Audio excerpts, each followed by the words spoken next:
Hi guys, welcome to my channel Lush Foliage. I hope you guys are fine and are safe. So guys, today I'm going to show you how to use these waste tea bags for seed starters. Basically, you can germinate seeds in these waste tea bags. Now guys, these are similar to the cocoa coins that we see online. I'll put the picture on the right hand side. This is how the cocoa coin looks like. Usually it is used for seed germination or for saplings. You find them online. Now this waste tea bag is going to work similar, but we'll have to put in a little bit of efforts in order for it to start. So let's start with it step by step. Now the first and the most important thing guys, let the tea bag dry little bit, not too much, because if it dries a lot then it will be very difficult. Usually if a tea bag tends to get dried up completely, it's going to turn very hard. So ensure that there is slight moisture so that it will be easy to work with it. Now all you have to do is just cut off the upper portion of the tea bag and very gently try to open it. Now guys, you have to be extremely careful because the tea bag is made out of paper and it's very delicate. It might happen to tear. So we have to be really careful. Now usually there are going to be two packets and some of them have only one packet. It's absolutely fine if you have two packets, just try to open only one. Now guys, once it's open, the next thing what we have to do is we have to start filling this up with coco peat. Now please do not throw the remaining tea which is present inside the packet. Please do not throw it off. That will also come in handy because that tea powder or the tea dust what is present inside the tea bag is very essential for plant life. So you do not need to throw it off. That can work as an extra fertilizer for your seedlings or for the plants. Now guys, once we have opened the packet, it's now time to do the filling. So you can use any kind of mix that you have been using. Now I'm using only coco peat and a little bit of soil, which I already have a mix made out of. So I'm going to quickly start filling it up. Again guys, you have to be extremely careful while filling the tea bag because as I said, the paper is very delicate. It might happen to tear, so you have to be extremely careful. So now I will very gently start tucking in all the coco peat in this tea bag. But remember guys, do not put a lot of pressure. Do not force the coco peat inside. You need to do it very gently because remember, we do not want to tear the tea bag.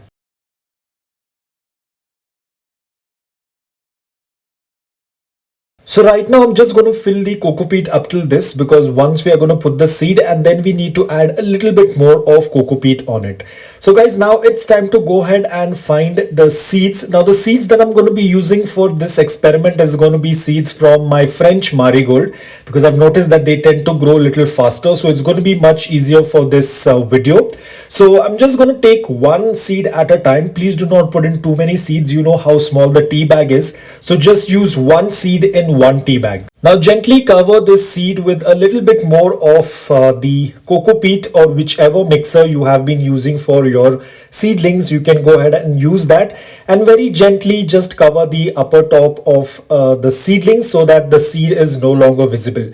Again guys, do not push the seed too deep into the tea bag, otherwise it will be difficult for the seedling to germinate. So now that I'm done with this, I will now place it in indirect bright light. Please do not keep this tea bag in direct sunlight, otherwise the tea bag will get hydrated. The seed will also get affected, so you have to always make sure that you place it in indirect but bright light. So it's been approximately 2 to 3 weeks since I put this French marigold seed in this tea bag, and you can see it has already started the journey.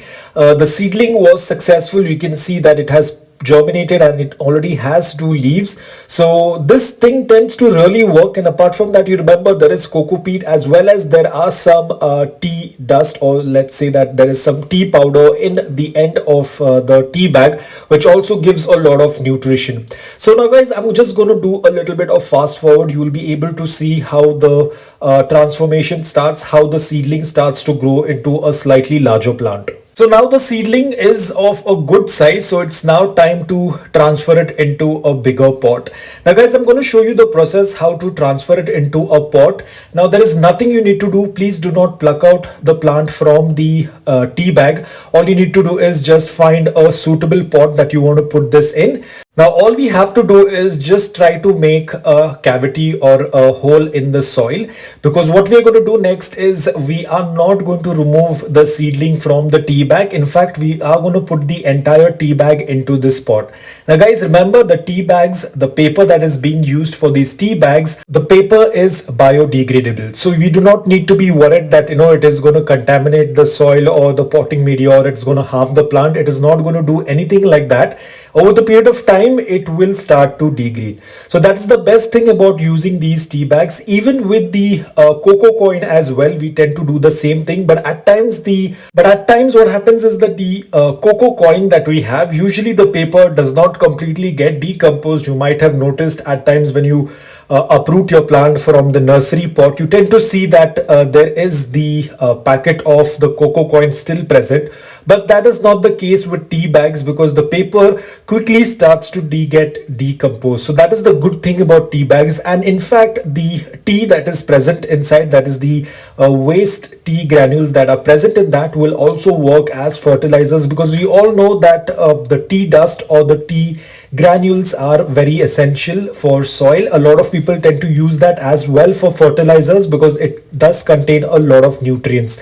So guys, now we are done. You can see it was so easy to transfer this tea bag into this pot. It's very simple. You do not need to be worried that it's going to cause any harm. You can directly put the tea bag into the soil, and over the period of time, that will help the plant absorbing all the nutrients, because there is tea in that. The paper will also get decomposed, and it's going to give additional nutrients to your plant. Now guys, you can see how the plant is doing. It's doing quite well. It's been a couple of months now that the plant is been doing quite well. I'm sure that the tea bag might have got decomposed by now, or probably there might be still some left, but over the period of time it will start to get decomposed. And now this is how my French marigold looks like. It's almost I would say around 5 inches. I think it must be around 5 inches, but it's doing quite well. And probably in some future video, I will definitely show you how it's doing. But as of now, I will stop the video over here, because it is going to take some more time for it to reach to the flowering stage. Now guys, talking about watering, it's very simple. Usually it does not require a lot of watering, because the tea bag tends to hold a lot of moisture. But in case if you notice that your tea bag is getting dry, or because of your climate the water is getting evaporated and the tea bag is turning dry, then all you need to do is just add little bit of water. Now remember guys, please do not put in too much of water. You can use these bottles for watering it. We just need to wet the tea bag. We do not need to pour a lot of water. And we do not need to be worried about the drainage hole, because the water tends to pass through the tea bag, so it's even more easy. So guys, I hope that this DIY video on waste tea bags was helpful to you. If it was, please hit the like button. If you're new to my channel, please consider subscribing to it. Until then, take care, stay safe, and keep planting.